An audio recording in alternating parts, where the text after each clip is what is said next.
Hello, it's Diane Privyat. Today, I'd like to share with you the story of the parable of the 10 virgins. It's a story that's found in Matthew in chapter 25, and it begins with the first verse. It follows Jesus telling the story of the end of times for the disciples, so often it is considered an end of times story. However, I would like to say that it's also a parable about the end of our time. Your time, my time. It's a dangerous, crazy world we're living in today. Viruses and death is all around us, and people are often just surprised by the amount of passing from this earth that has happened in the last year in particular. So, I'd like to share with you today the story or the parable of the 10 virgins. Now, this is the story about the bridegroom who chooses 10 virgins to celebrate his wedding with him.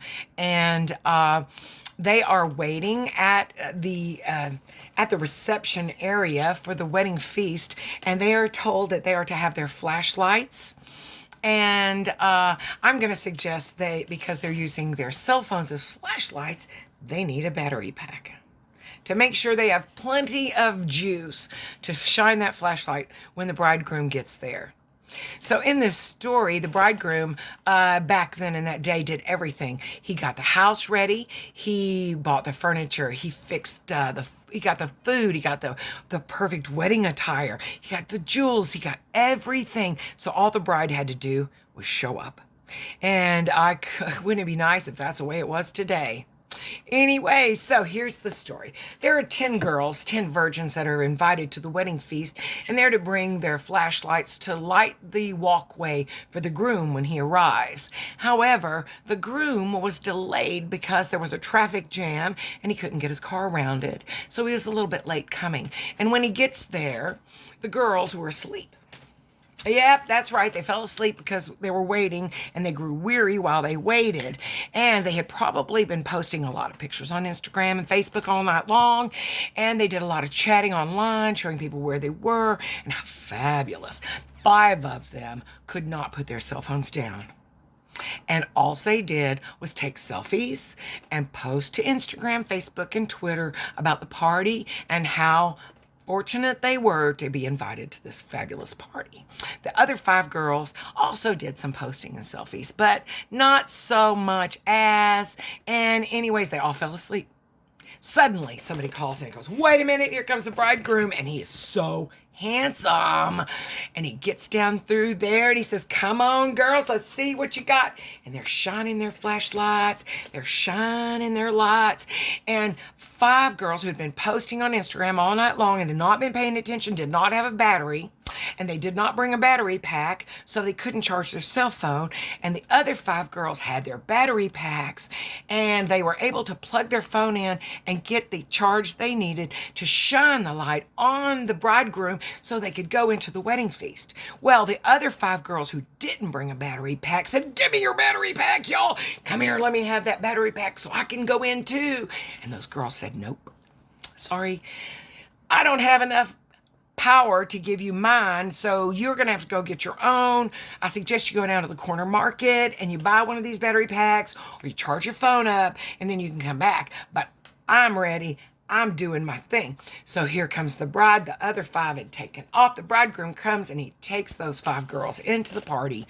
And when they get in there, wow, it's the most wonderful party that they could have ever imagined. And he shut the door. Yep, he shut the door. And after he shut the door, it's about 5 or 10 minutes, probably not long. But after he shut the door, those other 5 girls came back and they were knocking on the door and they were saying, "Hey, we've got our battery packs, we've got our light. Come on, let us in, let us in, let us in. Knock, knock. Come on, let me in."